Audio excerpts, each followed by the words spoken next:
¿Y qué onda banda? Aquí su amigo Cerebro con un nuevo video.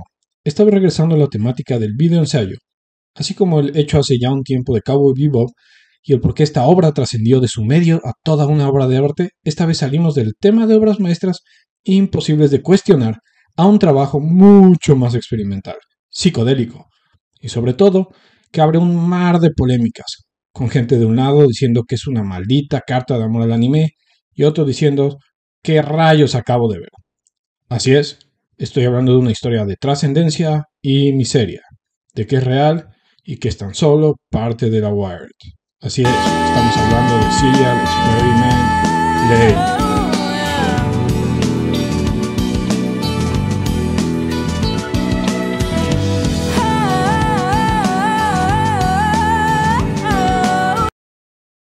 Y antes de empezar, gente, por favor, recuerden suscribirse, darle like a la campana y cualquier otra de esas cosas que hace YouTube para recomendar este video a todas las personas que conozcan. Así que sin más, comencemos.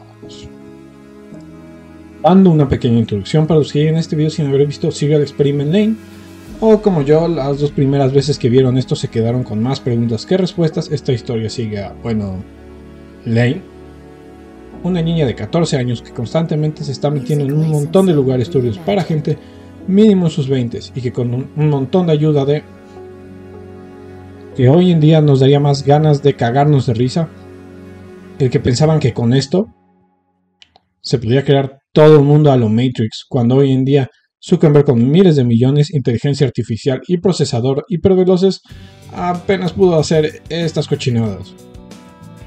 Pero el punto es que después de suscribirse de la vida, una compañerita de este lugar, sí, hay mucho de esto en este anime, y unas palabras crípticas que empiezan a desencadenar una serie de sucesos cada vez más extraños en Setagaya City. Entre todo esto, la trama nos presenta a Lain, quien es muy emo, siguiendo la moda de principios del 2000. Una chica aislada del mundo, no diría directamente buleada o excluida del todo, pero sí aislada, como si estuviera, pero a la vez no, hasta que su padre le regala una nueva computadora, y que la misma adolescente se empieza a sentir mucho más parte de este mundo digital que del real, y se involucra en esta serie de misterios que cada vez afectan más a su localidad. Lain parece ser la única que empieza a notar una serie de fallas en la realidad, como si fueran pequeños glitches, que le muestran cómo el mundo, como ella lo conoce, está colapsando, acercándose cada vez más a ceros y unos en un ordenador, que la obliga a dudar de su propia existencia, dándole la vuelta a la típica historia de gente atrapada en la Matrix, algo mucho más metafísico, preguntándose, ¿qué pasaría si la realidad se dobla con la Matrix en una misma?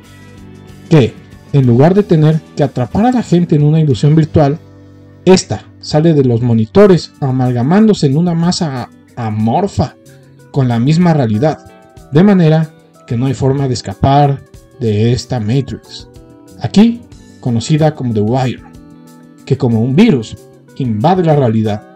Para dejar esto más claro, citaré directamente su descripción, porque sí, la cosa que sea esto está muy fumada. Así, The Wire es un plano digital emergente, originado en la tecnología de las telecomunicaciones y expandiéndose a través de internet y el ciberespacio. ¿Esto qué nos dice? Bueno, un carajo realmente.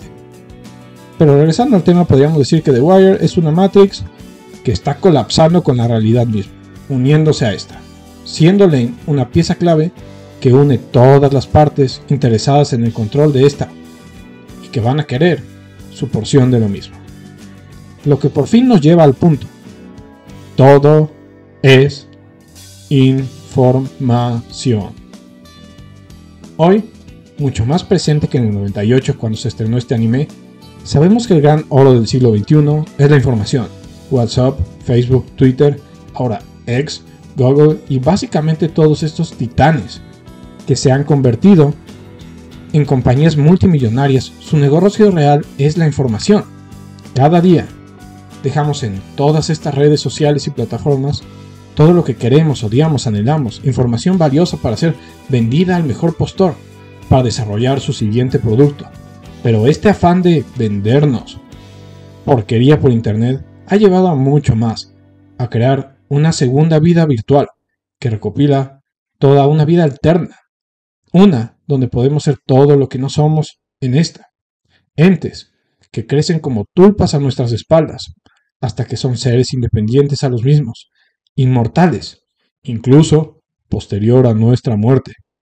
Piénsenlo, toda su huella digital seguirá ahí, mucho después que ustedes se hayan ido, fantasmas que siempre estarán ahí en algún link. Pero esto va mucho más allá y mucho más atrás, con sociedades que siempre han estado obsesionadas con la creación de información, desde los registros civiles, implementados en el Imperio Romano, o los primeros censos en la historia realizados en China por el emperador Yao. Todo lo que somos se ha reducido a pura información. Piénsenlo, de esta manera, tipos y tipas. ¿Quién eres sin la información que te da identidad? Es decir, ¿qué pasaría si el día de mañana todo acerca de ti se borra? Tu nombre, tu identificación oficial, licencia de manejo. Y no solo eso, sino la información que te da cierta personalidad. Tus amistades, tu familia y todo lo que ellos conocen de ti. Es decir, etiquetas tales como si eres el payasito, si tú eres el callado, si eres el inteligente, eres el geek o cualquier otra. Y con ello se van todas aquellas etiquetas que tú mismo te has puesto durante toda tu vida. Trabajo, profesión, estudios. ¿Qué quedaría de ti? ¿Sigues siendo tú? ¿O alguna vez acaso fuiste tú? ¿O solo eres la información que te dijeron que eres? Esta es la pregunta que sirve como la columna vertebral de todo Serial Experiment Lain.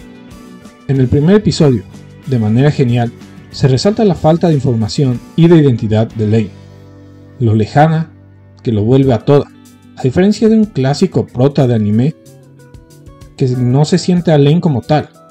Hay algo que no cuaja en esta niña, sirviendo como una metáfora de lo que pasa con todos nosotros cuando llegamos a la adolescencia.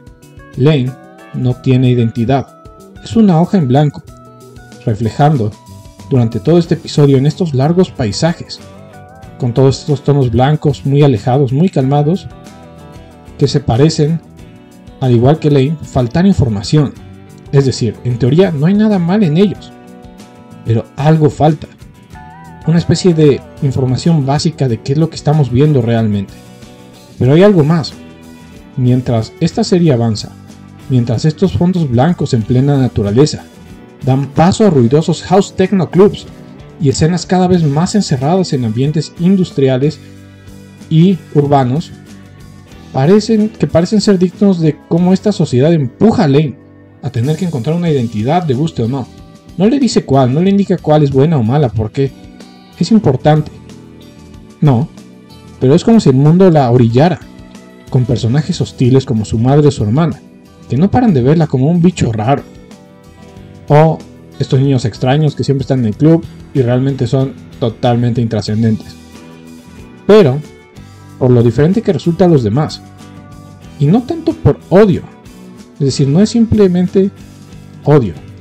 Es desdén por algo que no entiende. Algo que pasa de manera menos grosera con sus amigas en la escuela, que siendo niñas de 14 ya quieren vivir la vida loca, salir de noche, conocer chicos y todo el paquete completo. Lain, con una mirada que ya se ha vuelto icónica, parece no solo dudar de todo, sino que en el fondo entender que todo eso es solo información. Carl Jung sostiene la teoría de la persona, o máscara, como imágenes que proyectamos al mundo, arquetipos que nos autoinducimos para adaptarnos a los demás. Pero Lain parece no entender esto, pero no porque sea estúpida, sino porque puede presentir que hay algo fundamentalmente mal a su alrededor. Sino porque algo en ella le dice la verdad. Estas no son las personas, son solo información que decidieron adquirir cierta forma.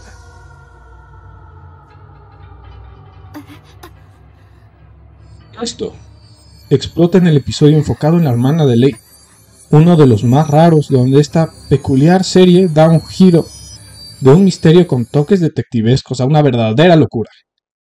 Aquí la hermana de Lain, llamada Mika, sufre de primera mano que el mundo en el que se encuentra está mutando, se está reiniciando a un nivel que su mente sufre y puede ver la extraña verdad de este mundo. Y es clara toda su identidad. Todo lo que fundamentó en su información de vida es falso, lo que termina trastornándola. Así como trastornó a la chica del primer episodio que se suicidó, creando un símil de que somos incapaces de coexistir con la idea de que todo lo que se nos ha dicho de lo que somos es tan falso como el tiempo mismo, una simple medida que nosotros desarrollamos para darle sentido al mundo que nos rodea y evitar que choque con que no tenemos idea de qué es el mundo real, de que nuestra concepción del universo, de la Tierra, hasta de nosotros mismos, está increíblemente sesgada por nuestro contexto, nuestros sentidos, nuestras experiencias, y esto nos aterra profundamente a un nivel inconsciente, a un punto que decidimos no pensarlo, simplemente concentrarnos en la información que otros changos sin pelo, no más brillantes que nosotros, esa es la realidad indudable, nos dicen, lo que nos lleva al punto, ante el sinsentido del universo, ante la falta de encontrar una respuesta real a la pregunta ¿quiénes somos? Y notar que hay mucho que se escapa de la información del yo.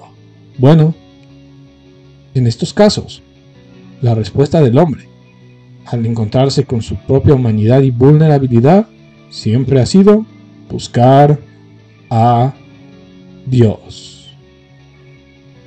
La búsqueda de Dios es algo que ha impregnado a la ciencia ficción desde el día 1, desde que Mary Shelley creó Frankenstein, siendo para muchos la primera obra de ciencia ficción que se aleja de la fantasía ya consolidada en ese momento.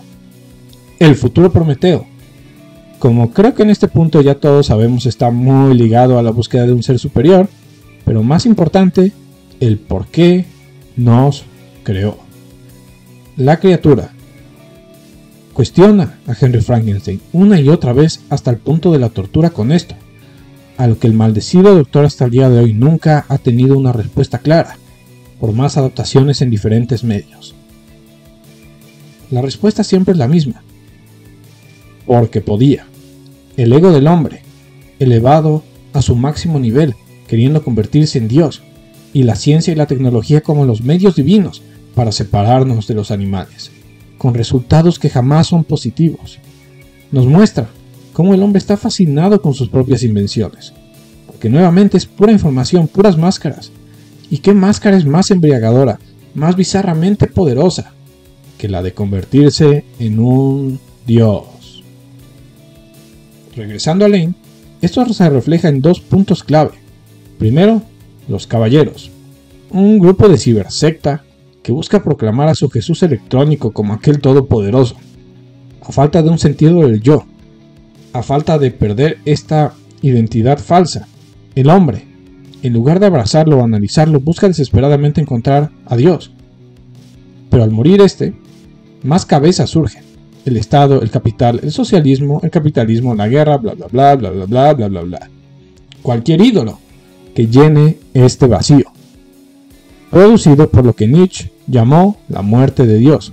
Y estos son los caballeros, un grupo de fanáticos que saben la diferencia entre la Wire y el mundo real, y saben que ésta se está desvaneciendo, que es cuestión de diferencia de tiempo para que estos se vuelvan uno, en crear de esta manera un plan para despedazar cualquier intento de identidad.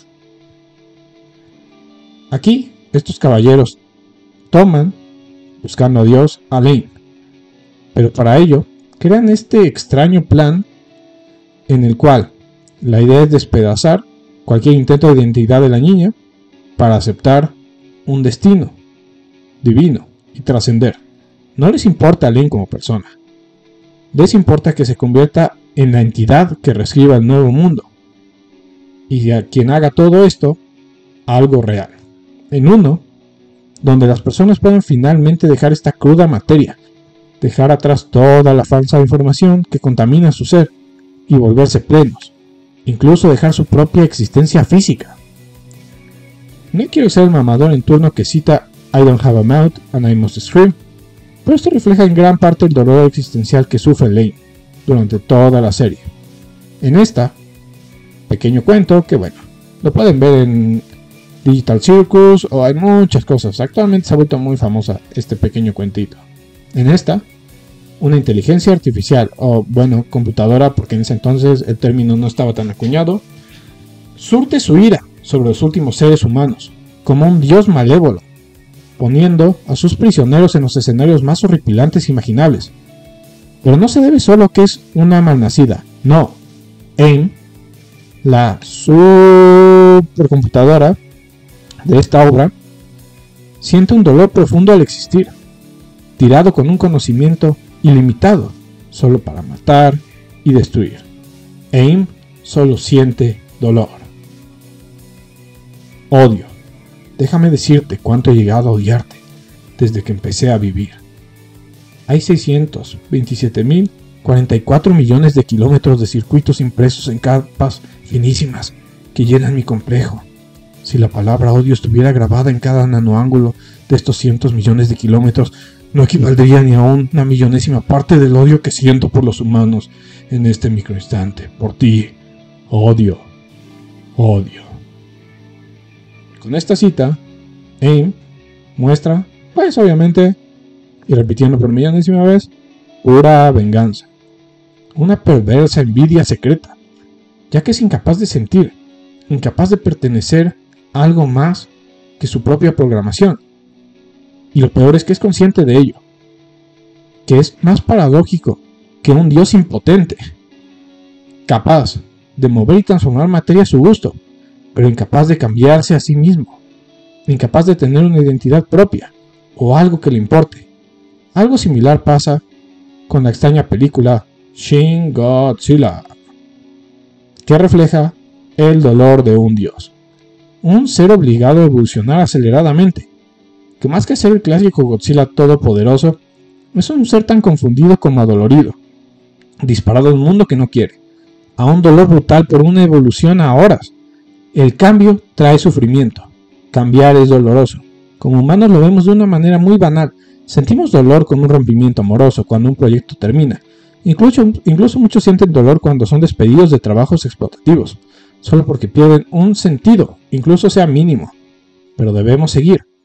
Con Shin Godzilla, y bueno, una secuela que nunca hubo, la idea era que este se iba a terminar convirtiendo en una Eva, una diosa humanoide que muy seguramente como AIM iba a terminar sintiendo odio por la humanidad, por estos seres violentos, que no la han enseñado más que violencia, dejándonos claro que el cambio a Dios, siendo el máximo cambio de todos, es el máximo dolor que existe. Y bueno, esto es lo que le sucede a Lane.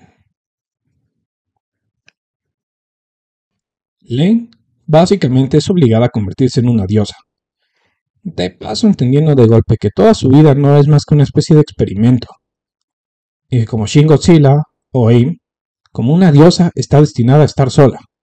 Algo que se vuelve el verdadero conflicto interno de todo este anime. Quitando las capas y capas de extrema complejidad, esta es la búsqueda de una niña de encontrar una conexión humana real, antes de que sea muy tarde, antes de que no pueda escapar. Un mito moderno de un mortal transformado en deidad, torturando a Lane con alucinaciones que van rompiendo la humanidad del adolescente. Dios no creó al hombre a su imagen y semejanza, el hombre creó a Dios a su imagen y semejanza. Lo han torturado por su propia existencia como ellos, pero jugando un papel de pureza, incapaz de sobrevivir a sí mismo. Lo que nos lleva al otro pseudodios de esta obra y antagonista principal, el creador de Aware, Masami Heri. El tipo que parece un trabuco del centro, ¿sí? Este que están viendo en pantalla. ¿Sí? Ese mismo que tiene un plan estúpidamente enredado que no voy a explicar a fondo porque me tomaría como 2 horas y terminaría haciéndome bolas yo solo. Básicamente su plan consiste en que los caballeros vuelvan loca a Lane hasta que ella misma crea que el dios del Aware es él y que todo lo que ha pasado es una especie de obra divina en la que él va a terminar pues convirtiéndose en el máximo monarca de todo este nuevo mundo. Regresándonos a la maldita información de cajón. Masami sabe que todo su mundo ilusorio recae en creencias, en máscaras arraigadas al subconsciente, y que para ser un dios realmente no necesita el poder de uno, solo necesita que quien realmente tiene este poder, en este caso Lane, lo ceda a él. Masami es más un malware, un programa que infecta la función de la Weir, pero que ha tomado poder infectando cada parte de esta, siendo el verdadero responsable de todos estos suicidios y errores. Masami no es un dios, es un hombre que quiere ser un dios, creando una paradoja muy interesante acerca de si un dios es un creador necesariamente. Es decir, este travesti creó a Lane, creó el mundo donde ella se mueve, pero no es todopoderosa.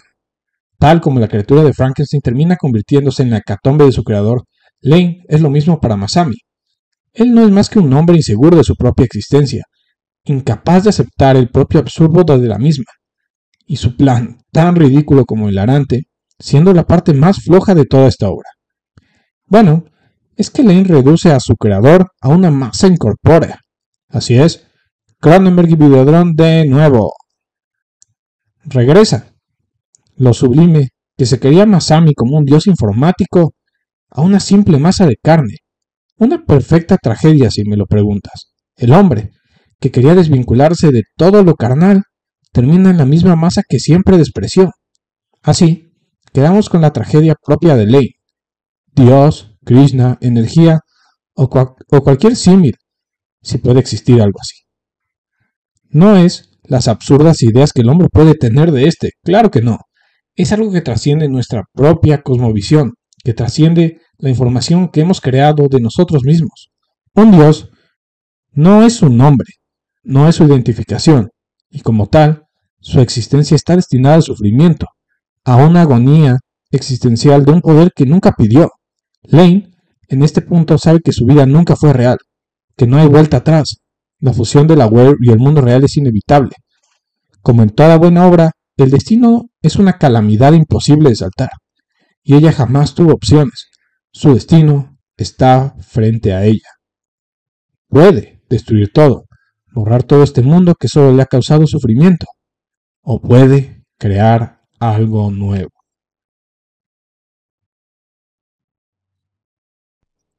Y bueno, para la parte final de este ensayo, llegamos a las preguntas más primarias. Entonces, ¿qué carajo es Lane exactamente? Bueno, en términos claros, dentro de la historia, es un software humanizado e evolutivo. Un programa único que permite a la Wire unirse al mundo real. Es la elegida, pues. Y como dijimos, al aceptar su destino, dejar su existencia corpórea, se vuelve una especie de diosa. ¿Pero de qué tipo? Bueno, aquí radica para mí lo que vuelve esta obra todo un caldo de teorías y filosofía de Walmart. Lane no es un dios común, es un demiurgo, sacado de las ideas platónicas y las conversaciones con Sócrates. Tal vez el hombre jamás sea capaz de sortear los planes de los dioses como tal. Sin embargo, tal vez lo que controla los hilos del destino no sea este ser. Tal vez este ser es tan divino que está encima de todo, muy lejos.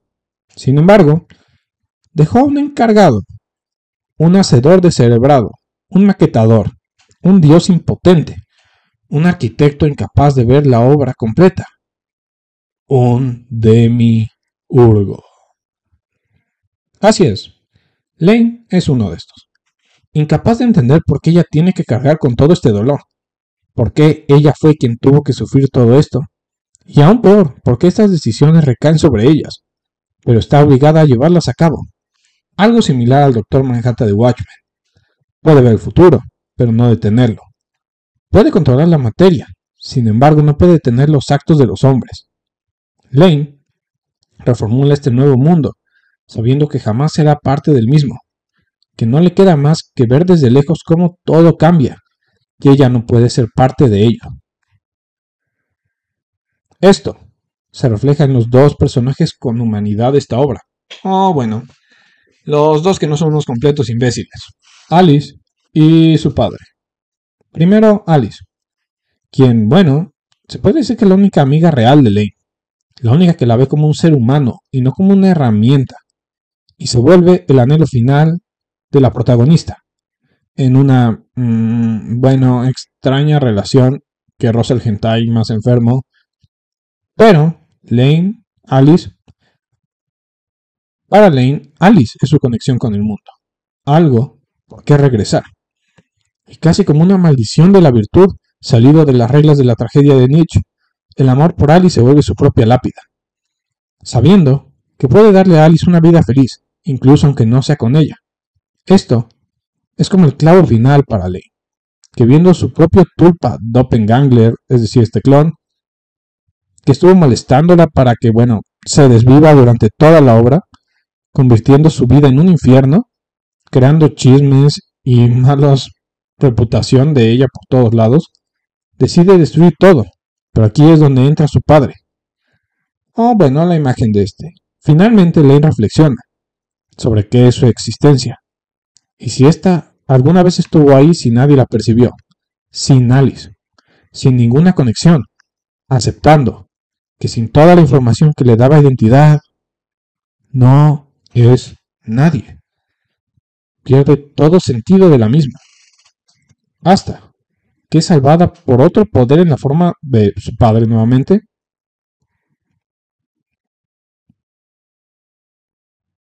que podríamos decir que este es el final de la serie y se deja muy ambiguo. Pero podríamos suponer que lo que está viendo aquí es Dios. Así es, Dios, quien en toda esta obra es una especie de Deus ex machina detrás. Se puede decir que también inspiró a Eiry a insertar su conciencia a la Wire, y Dios es capaz de percibir la ley, y así asegurar su identidad y existencia, incluso cuando nadie más puede. El demiurgo, después de una tragedia, es salvado por un Deus ex machina. Si lo que dice la gente, cuando sale un personaje de la nada al salvar a todos. Pero aquí no es porque sea un guionazo. En parte sí. Pero por otro lado es claro, toda la búsqueda de Lane fue siempre el grito ahogado de un ser, con un poder que nunca deseó, con un dolor que en su agonía solo quería abandonar. Así como las tragedias griegas o los pasajes bíblicos, solo cuando el destino se ha cumplido las respuestas llegan, y la verdad vuelve libre a Lane.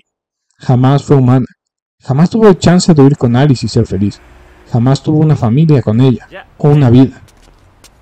Pero aceptando su unión con The Were, en un final tan confuso como hermosa, ve a una Alice adulta, siendo feliz, y le dice esto.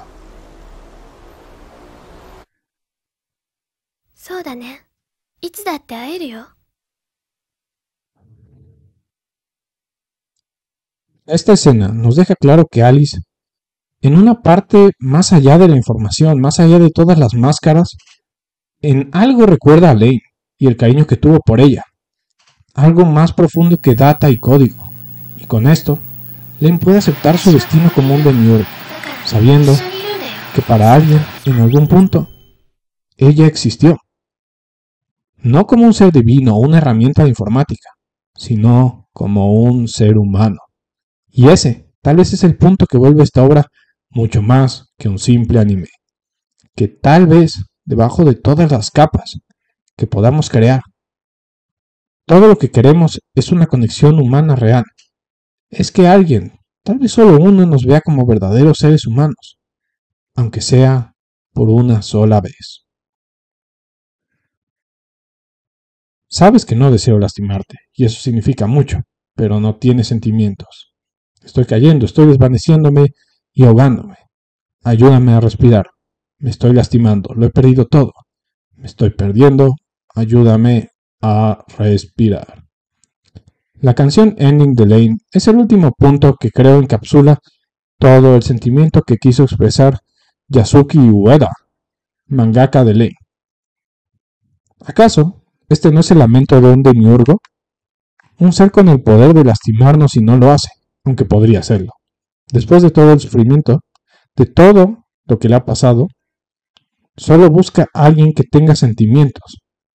Desea que todo su sufrimiento sea por algo más que autómatas idiotas, por seres que puedan darle un sentido a su existencia. Un ser que está sufriendo y solo quiere ayuda, solo quiere algo. por una vez sea real. Y por eso, tipos y tipas, Serial Experiment Lane es mucho más que un amigo.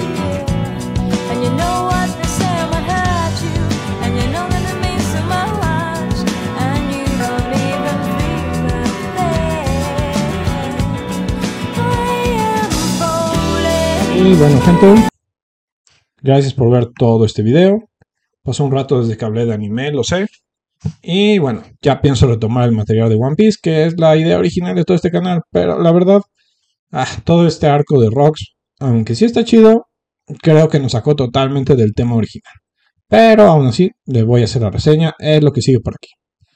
Así que sin más, gente, recuerden suscribirse, darle like y sobre todo, pues si pueden comentar para ustedes qué significó Serial Experiment Lane. La verdad me gustaría mucho ver si alguien le puede dar otra interpretación, porque en internet hay un millón y todas son tan diferentes que bueno, creo que esta es una de esas piezas que siempre que la veas van a tener otro punto de vista, dependiendo de tu estado de ánimo, de tu edad, de dónde estés y cualquier otro factor que le quieras meter. Así que sin más, gente, este fue su amigo Cerebro y ya saben, se la lava.